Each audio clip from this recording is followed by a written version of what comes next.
Baik, perkenalkan nama saya Asteria Intia. Saya berasal dari kelompok 6, mata kuliah Geografi dan Lingkungan Hidup. Saya sebagai pemateri pertama akan membahas yaitu pengertian daya dukung lingkungan. Nah, daya dukung lingkungan adalah kemampuan lingkungan untuk mendukung kehidupan semua makhluk hidup yang meliputi ketersediaan sumber daya alam untuk memenuhi kebutuhan atau tersedianya cukup ruang untuk hidup pada tingkat kestabilan sosial tertentu disebut daya dukung lingkungan. Nah, keberadaan sumber daya alam di bumi tidak tersebar merata, sehingga daya dukung lingkungan pada setiap daerah itu akan berbeda-beda. Oleh karena itu, pemanfaatannya harus dijaga agar terus berkesinambungan dan tingkat eksploitasi harus dihindari. Nah, pemeliharaan dan pengembangan lingkungan hidup harus dilakukan dengan cara yang rasional, antara lain sebagai berikut. Nah, yang pertama, memanfaatkan sumber daya alam yang dapat diperbarui dengan hati-hati dan efisien. Nah, misalnya memanfaatkan air, tanah, dan udara. Yang kedua, menggunakan bahan pengganti, misalnya hasil metalurgi atau campuran. Nah, yang ketiga, mengembangkan metode penambangan dan pemrosesan yang lebih efisien serta dapat didaur ulang. Yang keempat, melaksanakan etika lingkungan dengan menjaga kelestarian alam. Lalu, pengertian konsep dari ruang lingkungan daya dukung lingkungan menurut Undang-Undang Nomor 32 Tahun 2009 tentang perlindungan dan pengelolaan lingkungan hidup.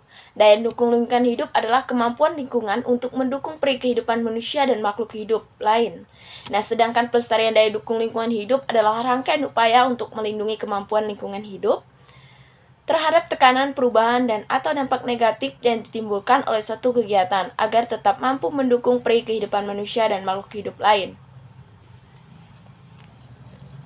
Nah, menurut Marwoto 2001, daya dukung lingkungan pada hakikatnya adalah daya dukung lingkungan alamiah, yaitu berdasarkan biomas tumbuhan dan hewan yang dapat dikumpulkan dan ditangkap persatuan luas dengan waktu di daerah itu. Adapun menurut Khanna et al. Tahun 1999, nah, daya dukung lingkungan hidup terbagi menjadi dua komponen, yaitu kapasitas penyediaan atau spare capacity dan kapasitas tampung limbah atau assimilative capacity. Nah, daya dukung lingkungan adalah kapasitas atau kemampuan ekosistem untuk mendukung kehidupan organisme secara sehat sekaligus mempertahankan produktivitas, kemampuan adaptasi, dan kemampuan memperbarui diri. Daya dukung lingkungan diartikan sebagai kemampuan lingkungan untuk mendukung kehidupan manusia. Nah, daya dukung lingkungan atau carrying capacity adalah batas atau pertumbuhan suatu populasi, di mana jumlah populasi tersebut tidak dapat lagi didukung oleh sarana sumber daya dan lingkungan yang ada.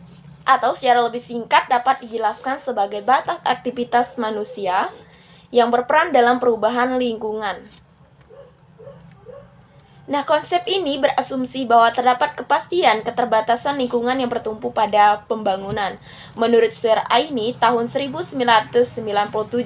Sedangkan menurut Lenzen dan Muri tahun 2003, kebutuhan hidup manusia dari lingkungan dapat dinyatakan dalam luas area yang dibutuhkan untuk mendukung kehidupan manusia. Nah, luas area untuk mendukungkan kehidupan manusia ini disebut jejak ekologi atau ecological footprint. Nah, Lenza juga menjelaskan bahwa untuk mengetahui tingkat keberlanjutan sumber alam dan lingkungan kebutuhan hidup manusia, kemudian dibandingkan dengan luas aktual lahan produktif. Nah, perbandingan antara jejak ekologi dengan luas aktual lahan produktif ini kemudian dihitung sebagai perbandingan antara lahan tersedia dengan lahan yang dibutuhkan.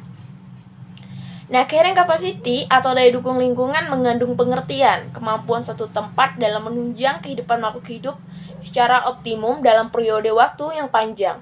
Daya dukung lingkungan dapat pula diartikan sebagai kemampuan lingkungan memberi kehidupan organisme secara sejahtera dan lestari bagi penduduk yang mendiami di suatu kawasan tersebut. Nah, hanya itu saja materi pertama dari saya, selanjutnya akan dilanjutkan oleh teman saya. Terima kasih.